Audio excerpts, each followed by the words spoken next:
నమస్తే. తెలంగాణలో ఉప ఎన్నికలు రాబోతున్నాయా? మనం పదే పదే మాట్లాడుతుంటే చాలామందికి అనిపిస్తుండొచ్చు ఇది వచ్చేది లేదు, ఎప్పుడొస్తుందో ఏమో, మీరైతే వరుసగా వీడియోలు చేస్తున్నారని. కానీ ఏదైనా కొంత సమయం పడ్డా మనకున్న ఈక్వేషన్ పరంగా ఒక వే అయితే కనబడతా ఉన్నది. సో కారణాలు ఏంటంటే మొత్తం బీఆర్ఎస్ నుంచి 39 మంది ఎమ్మెల్యేలు గెలిచారు. 39 మందిలో ఒక ఎమ్మెల్యే చనిపోవడంతో ఉప ఎన్నిక వచ్చింది. అక్కడ కంటోన్మెంట్లో కాంగ్రెస్ గెలిచింది.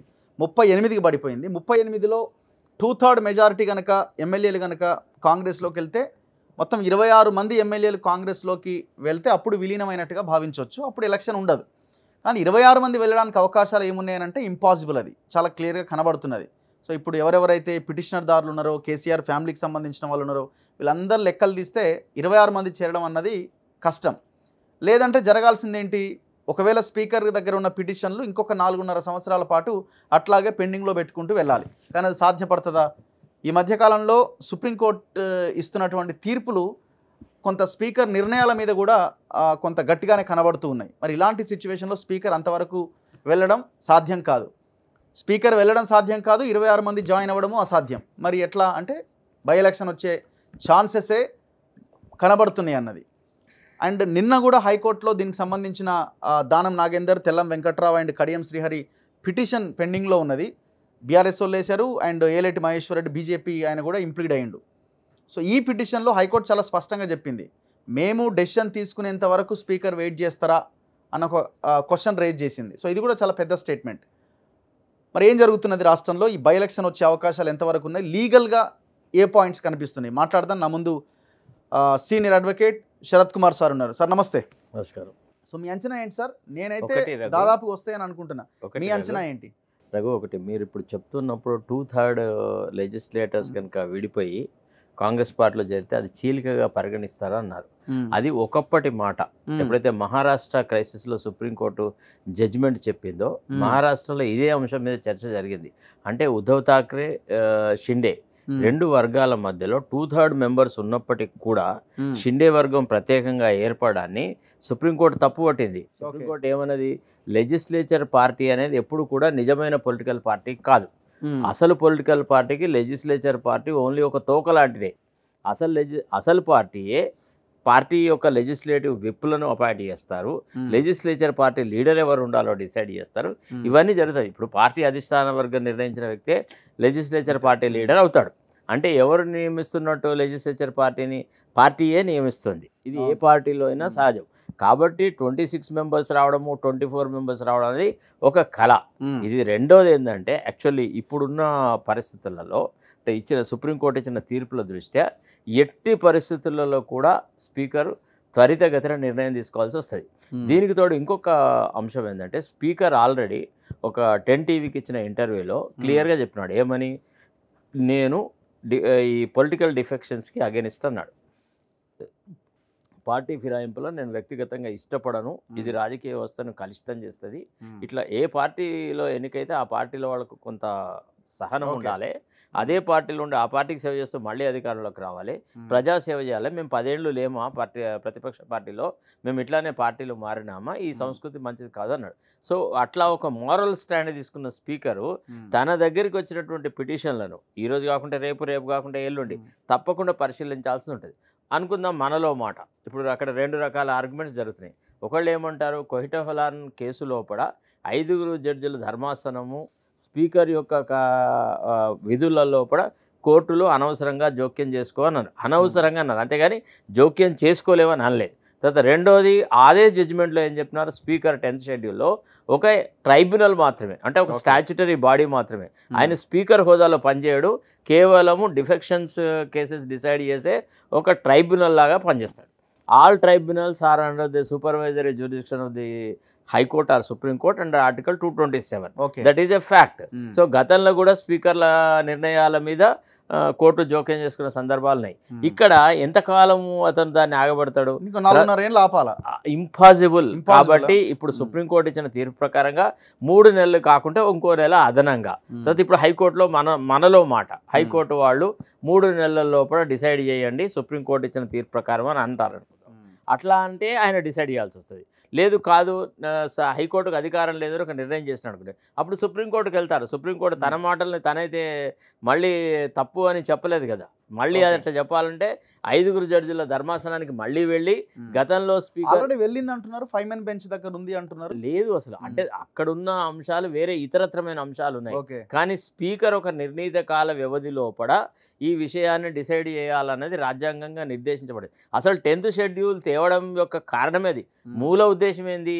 అయారాం గయారాంల వల్ల రాజకీయ వ్యవస్థ కుళ్ళిపోతుంది, నాశనం అవుతుంది, ప్రభుత్వాల యొక్క మనుగడే ప్రశ్నార్థకమవుతుంది. కాబట్టి ఒక పార్టీలో గెలిచినటువంటి వ్యక్తి ఇంకో పార్టీలోకి ఒక్కడిగా పోవడానికి వీల్లేదు. ఒక సమూహం లాగా పోతే అభిప్రాయ భేదాలు ఉంటే ప్రబలమైన కారణాల మీద పోతే బాగుంటుంది, పోవచ్చు అనేటువంటి పొందుపాటు ఏర్పరిచినారు. సో పార్టీ నిరోధక చట్టాన్ని, పార్టీ ఫిరాయింపుల నిరోధక చట్టానికి పూర్తిగా తిలోదకాలు ఇచ్చినట్టు దాని ముఖ్య ఉద్దేశాలనే సర్వనాశనం చేసే విధంగా కోర్టు తీర్పులు ఇవ్వలేదు.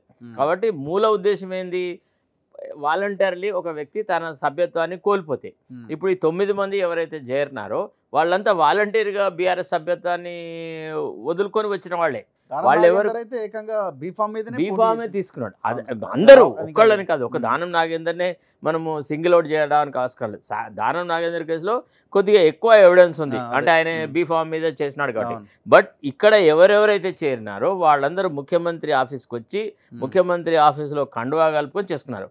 తర్వాత సుప్రీంకోర్టు ఏం చెప్పింది గతంలో ఇచ్చిన తీర్పులలో, అంటే పార్టీ వ్యతిరేక కార్యకలాపాలు చేస్తున్నట్టు ఎవిడెన్స్ ఉన్నా కానీ దాన్ని పార్టీ నిరోధక అంటే ఫిరాయింపుల నిరోధక చట్టం కింద చర్యలు తీసుకోవచ్చని ఉంది.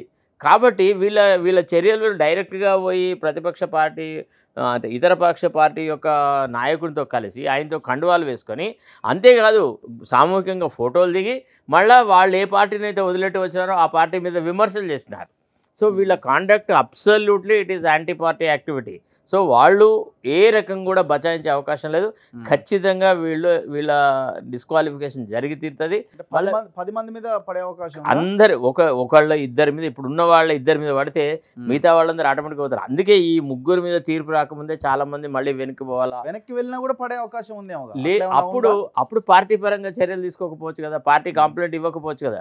పార్టీ కూడా ఏం ట్రై చేస్తుంది, ఒక ఎర వేసి చూసింది అనమాట బీఆర్ఎస్ కూడా. ఈ 3 అయితే ఎట్టి పరిస్థితుల్లో వాపస్ రారు, వీళ్ళ యొక్క కమర్షియల్ ఇంట్రెస్ట్ చాలా ఉన్నాయి అని చెప్పేసి కడియం శ్రీహరిని కానీ లేకపోతే దానం నాగేందర్ విషయంలో కానీ తెల్లం వెంకట్రావు విషయంలో తొందరగా చర్యలు తీసుకున్నారు. మిగతా వాళ్ళ మీద బీఆర్ఎస్కి అంత పెద్ద వ్యతిరేకత లేదు, వాళ్ళు వస్తే తీసుకోవాలన్న ఆలోచనలోనే బీఆర్ఎస్ ఉంది. వాళ్ళకి ఎందుకు అంటే మేము ఒక పార్టీగా మనగలగాల, ఈ కాంగ్రెస్ యొక్క ఈ అంటే పార్టీలను చీల్చేటువంటి విధానాన్ని మేము నెగ్గుకోగరాగలము అని చూపెట్టడమే కేసీఆర్ యొక్క ఇది. దీనికి ఇంకోటి ఏంటంటే రాజకీయంగా రేవంత్ రెడ్డి దెబ్బతిన్నాడు.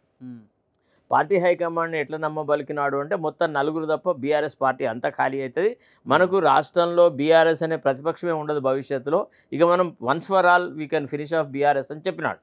కానీ తీరా ఇక్కడికి వచ్చిన తర్వాత పార్టీ పరిస్థితులు అనుకూలంగా లేవు, ఇక్కడ వాతావరణం ఆయనకు అనుకూలించలేదు, ఎవరు ఎమ్మెల్యేలు రావడానికి ఇష్టపడలేదు. దానికి త్వరితగతిన జరిగినటువంటి పరిణామాలు, ఒకటి పార్లమెంట్ ఎన్నికలలో కాంగ్రెస్ పర్ఫార్మెన్స్ అంతంతగానే ఉండడము, రెండవది పార్టీ పరంగా ఇచ్చినటువంటి అభయహస్తంలోని ప్రామిసెస్ ఏవి ఫుల్ఫిల్ చేయలేకపోవడము, రైతు బంధు ఇవ్వడంలోనే కష్టపోవడము, తర్వాత రైతులు నీకు ఇమ్మీడియట్గా వచ్చిన 6 నెలల వ్యవధిలో వచ్చిన ఎన్నికలలో బీజేపీకి ఎన్ని స్థానాలు ఇచ్చినారో కాంగ్రెస్కి అన్ని స్థానాలు ఇచ్చినారు.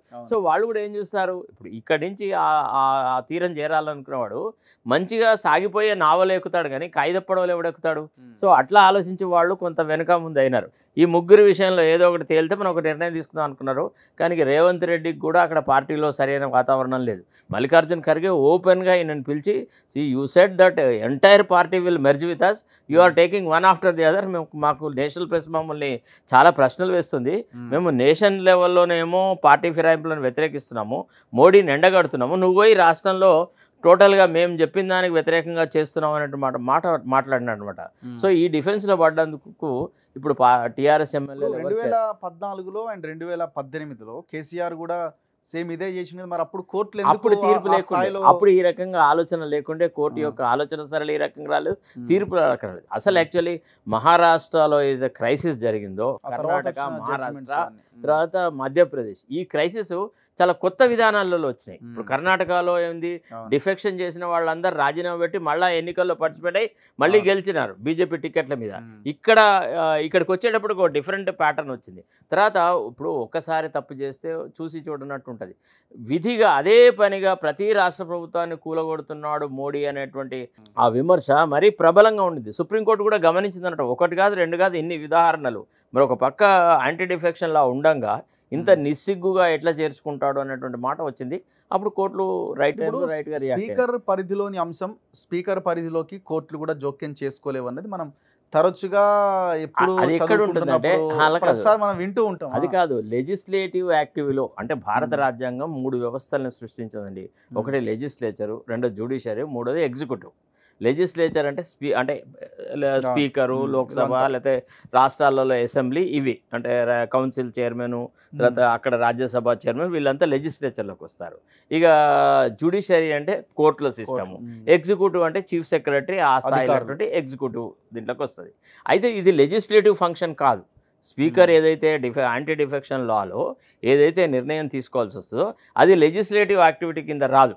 కాబట్టి ఖచ్చితంగా దాంట్లో ఇంటర్ఫియరెన్స్ అనేది జరిగి తీరితే సుప్రీంకోర్టు చెప్పింది. ఈవెన్ కోటాహోలాన్లో కూడా చెప్పింది. ఆర్డర్ అయితే ఇవ్వలేదు కదా డైరెక్ట్ గా స్పీకర్ కి మీరు ఇది చేయండి అని ఆర్డర్. మహారాష్ట్రలో ఇచ్చారు కదా, విదిన్ 3 months ఇవ్వమన్నారు. అతను కొన్ని రోజులు ఎక్స్టెన్షన్ అడిగితే అతను 3 నెలల వ్యవధి అడిగితే అతనికి 15 రోజుల వ్యవధి ఇచ్చేసి 15 రోజుల్లో డిసైడ్ చేయమంటే చేసినాడు. చచ్చుకుంటూ చేయాల్సిందే. ఇప్పుడు అట్లా జరగదు.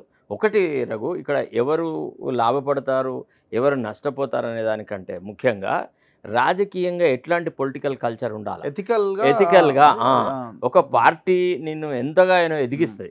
ఇప్పుడు ఎవరైతే పార్టీలు మారినారో, ఎవరైతే కాంగ్రెస్ ఫోల్డ్లోకి వచ్చినారో, వీళ్ళెవరికి నామరూపాలు లేవు. వీళ్ళంతా కేసీఆర్ కటౌట్ కింద నిలబడి గెలిచిన వాళ్ళే.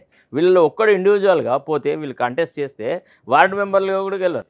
ఇందులో ఎవరు గెలిచినాడు? దానం నాగేందర్ గతంలో కూడా కాంగ్రెస్ పార్టీలో టీడీపీలోంచి కాంగ్రెస్ పార్టీలోకి వచ్చినాడు 2004లో. వచ్చేసి ఏం చేసినాడు? ఆసిఫ్ నగర్లో కంటెస్ట్ చేస్తే ఓడిపోయినాడు చిత్తుగా. ఇప్పుడు అంతెందుకండి 2004లో. ఇప్పుడు వీళ్ళలో ఎవరన్నా ఒక ఇద్దరిని కనీసం రాజీనామా పెట్టించి గెలిపించమని రేవంత్ రెడ్డిని గెలిపించగలడే. నేను అనుకోవడం వాళ్ళు కూడా రెడీ అవుతున్నారు అన్నది నాకున్న ఇన్ఫర్మేషన్. ఎవరు బై ఎలక్షన్ కి సిద్ధపడాల్సిన అవసరం వచ్చినా మనం రెడీగా ఉండాలని రేవంత్ అండ్ కో. ఇంకొక విషయం అన్నా, బై ఎలక్షన్ పొరపాట్లు కూడా రేవంత్ రెడ్డి కోరుకోడు. రాదర్ వీళ్ళందరూ వాపసు పోతే ఇష్టపడతాడు తప్ప బై ఎలక్షన్ను కోరుకొని బై ఎలక్షన్లో చిత్తుగా ఓడిపోయి తన పదవికే గండం తెచ్చుకునే పని చెయ్యడు. ఒకటి మాత్రం రాసి పెట్టుకో, ఎన్నడూ బై ఎలక్షన్ జరిగినా వీళ్ళలో ఒక్కడు గెలరు.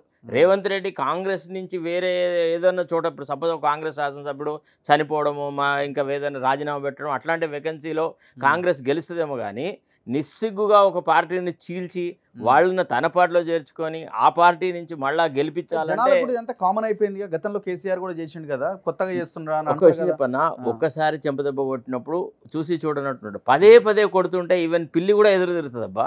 అంటే ఇది ఎంత జుగుప్సాకరంగా తయారైందంటే కూలగొట్టడానికి ప్రయత్నం చేస్తున్నా. మరి నేనేం చేయాలి? ఎవరు కూలగొట్టినారండి? స్టేట్మెంట్ ఒక విషయం అట్లా అంటే ఇప్పుడు మరి రోజు పార్లమెంట్ లోపల లోక్సభ లోపల రాహుల్ గాంధీ అంటున్నాడు, తర్వాత మిగతా వాళ్ళందరూ రైనేకా సర్కార్ నయ్యే గిర్నేకా సర్కార్ అని అంటున్నారు. ఈవెన్ ఇతను కూడా అన్నాడు కదా, ఉత్తరప్రదేశ్ మాజీ ముఖ్యమంత్రి కూడా అఖిలేష్ యాదవ్ కూడా అన్నాడు, ఏ ఠిక్నేకా సర్కార్ నయ్యే గిర్నేకా సర్కార్. వాళ్ళు కూడా అంటున్నారు. అట్లాంటి మరి పార్టీలు చేరుతున్నారా? అది కాదు. ఇది సామాన్యంగా పొలిటికల్ పార్టీలు, అపోజిషన్ పార్టీస్ అంటారు. వాళ్ళది ఎంతకాలం ఉంటారు? వాళ్ళదంతా unpopular government, they cannot remain, they will not come to power అనేది యూజువల్ పొలిటికల్ క్రిటిసిజం. దీన్ని గోరంతలు కొండంతలుగా చిత్రీకరించి అసలు బీజేపీని బీఆర్ఎస్ను నామరూపాలకు చేయాలా అనేటువంటి ఒక రేవంత్ రెడ్డి స్ట్రాటజీలో భాగంగా కొంతమందిని కొనుక్కోవడం మొదలెట్టినాడు. ఇప్పుడు వాపసు పోయే వాళ్ళందరూ ఎందుకు పోతున్నారు? వాళ్ళకి ఏదైతే ప్రామిస్ చేశారో ప్యాకేజీ అది రావట్లేదు. వాళ్ళకి ఏం ప్రాధాన్యత లేదు. వాళ్ళ నియోజకవర్గాలకు పోతే లోకల్ కాంగ్రెస్ వాళ్ళు ఎదురు తిరుగుతున్నారు. ఇప్పుడు కృష్ణమోహన్ రెడ్డిని చూసినా మనం ఏం జరిగిందో. వేరే వాళ్ళు ఈవెన్ స్పీకర్ కూడా, మాజీ స్పీకర్ కూడా బాన్స్వాడలో పోయి ఒక కార్యక్రమం చేసే స్థితిలో లేడు ఈనాడు. చాలా దుస్థితి ఉంది వాళ్ళకి. అంటే local Congress leaders are not appreciating them. So వాళ్ళకి విధి లేక వాళ్ళు పానీ బినా మచిలి, నీళ్ళల్లోంచి తీసిన చేపలా కొట్టుకుంటా ఉన్నారు. అది. సో మరి ఈ సిచ్యువేషన్లో రేవంత్ ముందున్న ఆప్షన్స్ ఏంటి? ఒక్కటబ్బా, రేవంత్ ముందు ఆప్షన్స్ అంటే టు బి ఫ్రాంక్, ఎట్లాగూ బీఆర్ఎస్ చీలదు, బీఆర్ఎస్ శాసనసభ్యులు ఎవరు రారు.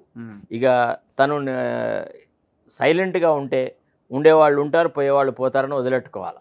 అంతే తప్ప వీళ్ళను తన దగ్గరే ఉంచుకోవడానికైనా ప్రయత్నం చేసేసి వీళ్ళ డిస్క్వాలిఫికేషన్ జరిపించి వీళ్ళను నిలబెడితే వీళ్ళలో ఒక్కడు గెలవడు. చాలా స్లెండర్ మార్జిన్లతో గెలిచిన వాళ్ళే. తర్వాత ఇప్పుడు ఎట్లుందంటే ఒక ఉప్పెనలాగా కాంగ్రెస్ వేవ్ వస్తే తట్టుకొని నిలబడి గెలిచిన వాళ్ళు.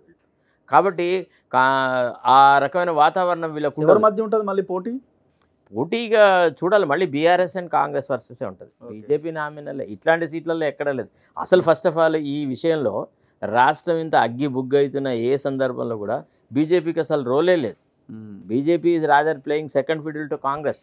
It's most unusual. ఇప్పుడు ఏ ప్రజా సమస్యల మీద బీజేపీ కొట్లాడిన సందర్భం ఉందా?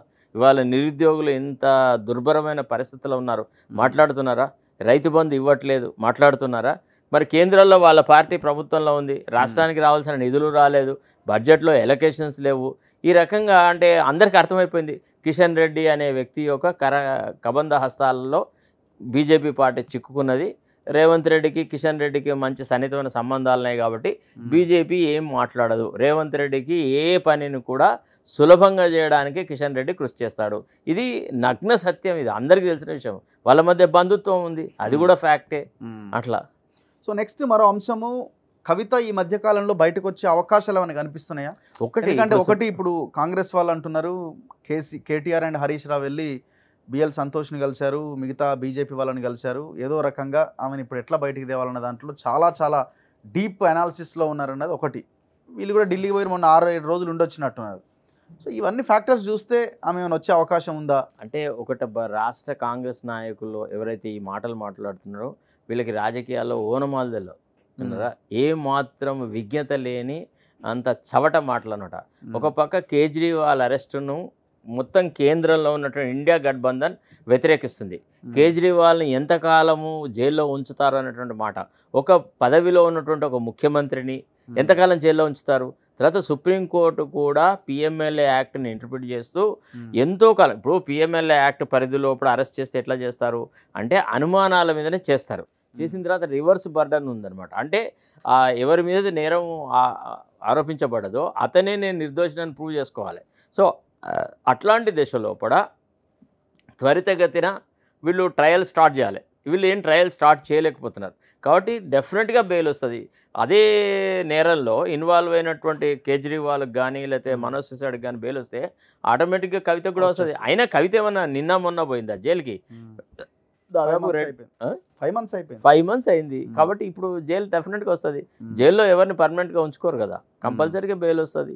సో దానికి కేసీఆర్ కేటీఆర్ వాళ్ళు వీళ్ళేదో రోల్ ప్లే చేశారు, బీజేపీతో కుమ్ముక్కైనారు, వాళ్ళతో వీళ్ళతో హబ్నాబ్ చేస్తున్నారు, వాళ్ళతో డిస్కషన్ చేస్తున్నారు, రాజీ పడుతున్నారు. ఈ మాటలు అంతా పసలేని. సో ఇంకొకటి, రేవంత్ పరిపాలన మీద మీ ఒపీనియన్ ఏంటంటే, ఇప్పుడు ఆల్మోస్ట్ ఒక 8 months కంప్లీట్ అయింది కదా, ఏ అంశాలు మిమ్మల్ని పాజిటివ్ వైపుగా, ఏ అంశాలు నెగిటివ్ కోణంలో మిమ్మల్ని తీసుకెళ్తాయి? ఒకటి ఏంటంటే రేవంత్ పరిపాలన అంటే ఇది ఏ మాత్రం ప్రభావం లేనట్టు పరిపాలన. చాలా నిష్క్రియాతత్వం ఉంది పరిపాలన మీద. ఆయనకి ఏ రకమైన అవగాహన లేదు, ఆయనకు అసలు ఆలోచనే లేదు, పిరికి. అసలు అతనికి ఈ విషయంలో కూడా క్లారిటీ ఉంది అనేది లేదు. ఒక కొత్త ప్రభుత్వం వచ్చినప్పుడు కొన్ని కొత్త స్కీమ్స్ వస్తాయి. ఒక బడ్జెట్ అనేది ప్రపోజ్ చేసినప్పుడు ప్రతి ప్రభుత్వం కొన్ని విధాన నిర్ణయాలు తీసుకొని కొత్త విధానాలు వస్తుంది. ఫర్ ఎగ్జాంపుల్ మనకు టీఆర్ఎస్ గవర్నమెంట్ వచ్చింది.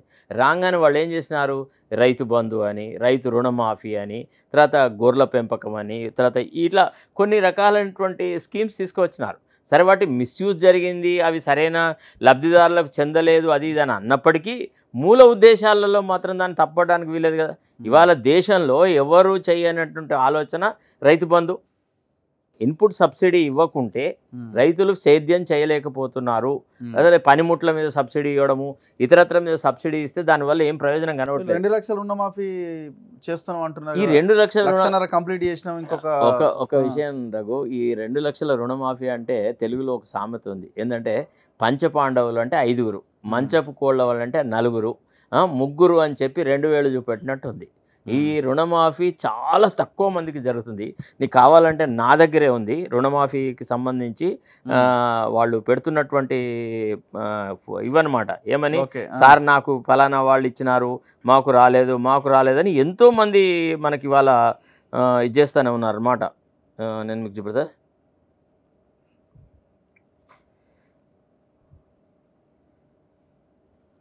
నాకు ఇగో చూడండి, ఇతను రాసినాడు, మాది వరంగల్ జిల్లా రామచంద్రాపురం గ్రామము.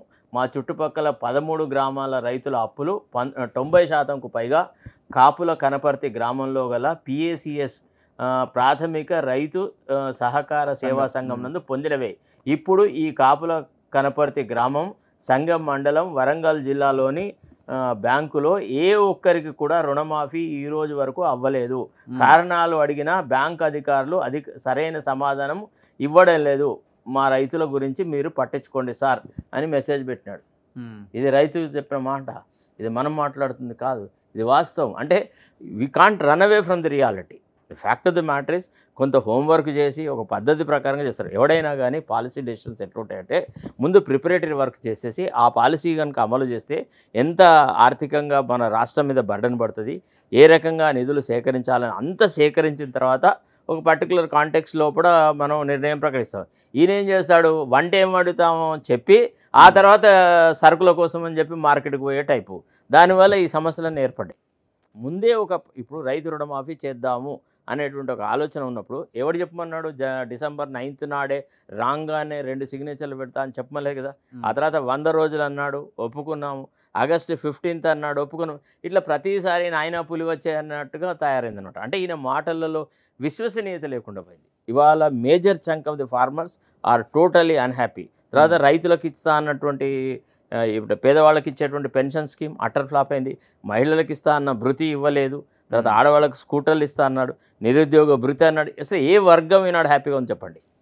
జరిపినటువంటి రిక్రూట్మెంట్స్లో కూడా చాలా తక్కువ. వాళ్ళు ఎవరో చేసిన పోయిన వాటికి ఈయన అపాయింట్మెంట్ లెటర్స్ ఇచ్చినాడు తప్ప కొత్తగా రిలీజ్ చేశారు కదా.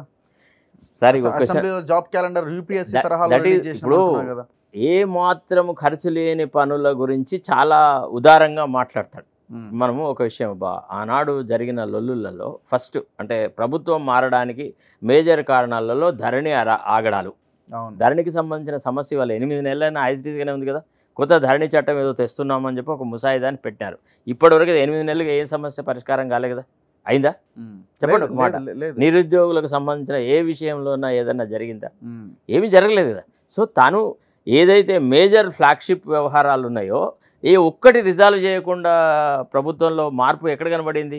సో నిజానికి ఇంకా రైతులు ఏమైనా ఆలోచిస్తున్నారంటే అరే వాడు లంగో దొంగో కానీ మనకైతే టైంకి రైతు బంధు ఇచ్చేది అనేటువంటి ఆలోచనలో ఈనాడు రైతులు పడ్డారు.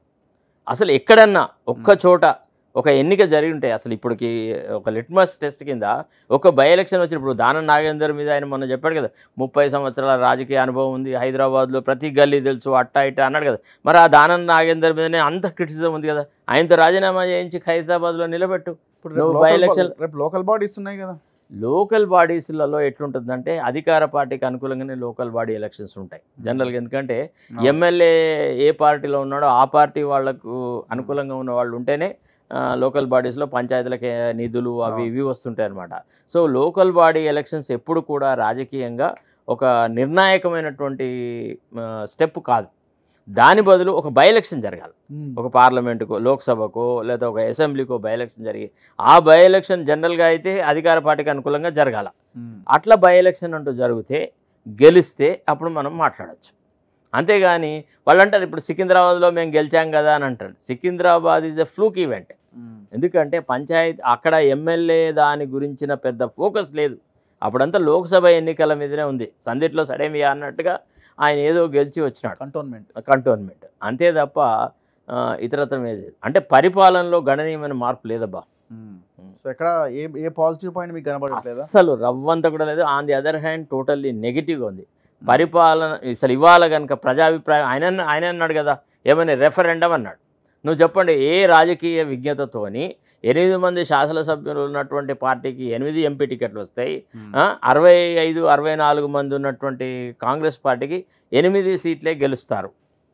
చెప్పండి. రాజకీయ విజ్ఞత రవ్వంతా ఉన్నా కానీ సికింద్రాబాద్లో దానం నాగేందర్కు టికెట్ ఇవ్వడానికి ఎవడైనా సమర్థిస్తాడా?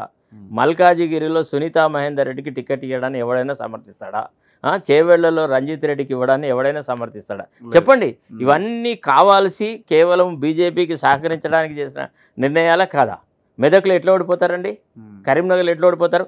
అందరు శాసనసభ్యులు మనవాళ్ళు, మనం ఓడిపోయినాం అంటే is it not an indication that Revanth Reddy government is not able to perform? చెప్పండి. అవును.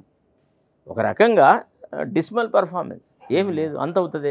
ఇప్పుడు ఇక్కడ సమస్యలు ఉంటే పోయి అమెరికాలో తిరుగుతున్నాడు, ఎన్నిసార్లు అమెరికాకు ఉన్నాడు, ఎన్నికైనప్పటి నుంచి విదేశీ పెట్టుబడులు అవన్నీ ఆకర్షించాలి కదా, ఎక్కడ ఏం పెట్టుబడి వచ్చింది, ముఖ్యమంత్రి పోతూనే ఉంటాడు, ఏం పెట్టుబడి వచ్చింది? ఎవడైనా ఏడాది 2 ఏళ్ల పరిపాలన బాగా బ్రహ్మాండంగా చేసేసి ఓహో ఇది స్వర్గధామం అన్నటువంటి ఒక పేరు తెచ్చుకున్నాక పెట్టుబడులకు పోతాడు. అంతేగాని నీకు ఉద్యోగమే లేదు పోయి అడుగుతా అంటే ఎవడిస్తాడండి? నీ ఉద్యోగంలో నువ్వు పర్ఫార్మెన్స్ చూపట్టు. ఫస్ట్ ఒక ఏడాది పరిపాలించి సుభిక్షంగా రాష్ట్రాన్ని నుంచి మంచి సుపరిపాలన అందించి ప్రజలు చాలా ఆనందంగా ఉన్నారు, ఇది పెట్టుబడులకు స్వర్గధామం అనే భావన ఏర్పడితే అప్పుడు పెట్టుబడి పెట్టేవాడు వస్తాడు. నీ రాష్ట్రంలోనే రోజు అల్లకల్లోలమై ఇన్ని లొల్లులు, ఇంత అవస్థలు, అసలు లా అండ్ ఆర్డర్ ఏమైనా ఉందా? ఎన్ని మానభంగాలు జరుగుతున్నాయి, ఎంతమంది షెడ్యూల్డ్ కులాల వాళ్ళ మీద, ఎంతమంది షెడ్యూల్డ్ తరగతుల వాళ్ళ మీద అత్యాచారాలు జరుగుతున్నాయి, ఎన్ని హత్యలు జరుగుతున్నాయి చెప్పండి.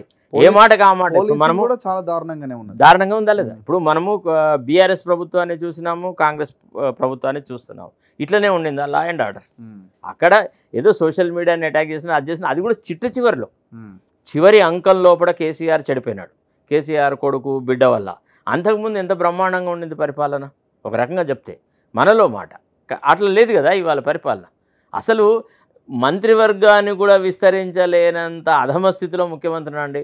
హోమ్ డిపార్ట్మెంట్ ఎవడన్నా ముఖ్యమంత్రి తన దగ్గర పెట్టుకుంటాడా అంత ఇంపార్టెంట్ శాఖను?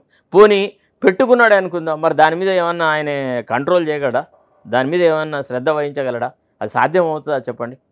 ఇంపార్టెంట్వన్నీ ఏది లేకుండా అంటే ఎవరిని నమ్మడు, ఎవరిని నమ్మితే ఏం జరుగుతుందో తెలియదు. ఇది ఒక రకంగా ఆయనలో ఉన్న బలహీనత.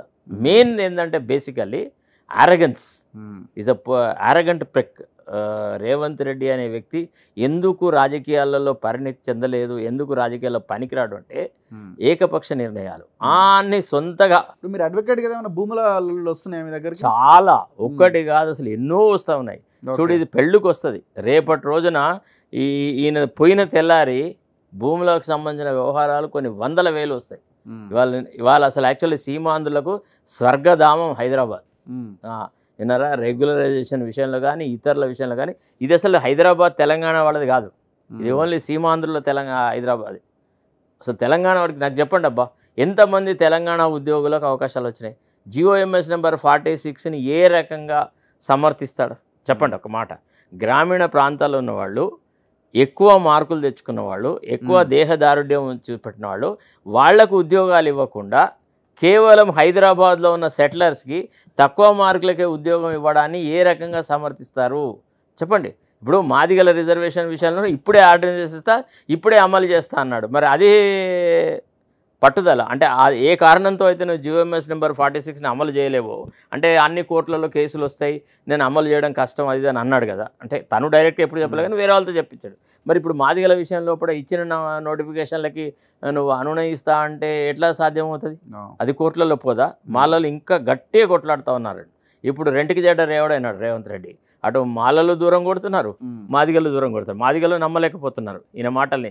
అంత పిప్పి మాటలు ఏదో ఒకటి చెప్తాడు, ఈయన ఏం చెయ్యడు అని. ఎందుకంటే ఈయన మాటలో విశ్వసనీయత లేకుండా పోయింది. మాలలు ఏంది, అరే మేము ఇంత గట్టిగా ఈయన వెనుక ఉండి ఈయనకు సపోర్ట్ చేసేసి ఇంత మద్దతుగా నిలబడితే ఈయన నిమిషాల మీద పార్టీ మార్చేసినట్టుగా మొత్తం మాదిగలను నెత్తికెక్కించుకున్నాడు అనేటువంటి బాధ వాళ్ళలో ఉంది. ఇప్పుడు మాల లీడర్స్ కూడా చాలామంది మాతో మాట్లాడతారు కదా, వాళ్ళు చెప్తున్నారు ఈ రేవంత్ రెడ్డి నమ్ముకొని బతకలేం సార్, ఈయన అంతా అవుతుందే, ఏ క్షణంలో ఎవరి తరఫున ఉంటాడో ఎవడు అయ్యకు తెలియదు అంటాడు. ఈయన మొదటి భార్యతో బాగుండాడు, రెండో భార్యతో బాగుండాడు, అసలు సంసారమే చేయడు. అది ఈయన రాజకీయం. Anyway thank you sir, thank you very much. ఇది అడ్వకేట్ శరత్ కుమార్ గారితో స్పెషల్ ఇంటర్వ్యూ. చూద్దాం బై ఎలక్షన్ వస్తుందా, గవర్నమెంట్ చేంజ్లో ఏమైనా మార్పు ఏమైనా ఉండే అవకాశం ఉందా, ఎటువైపు వెళ్తుంది రాష్ట్రం అన్నది రాబోయే పరిపాలనను బట్టి మనం చెప్పగలుగుతాం. చూస్తూనే ఉండండి మన తొలి వెలుగు.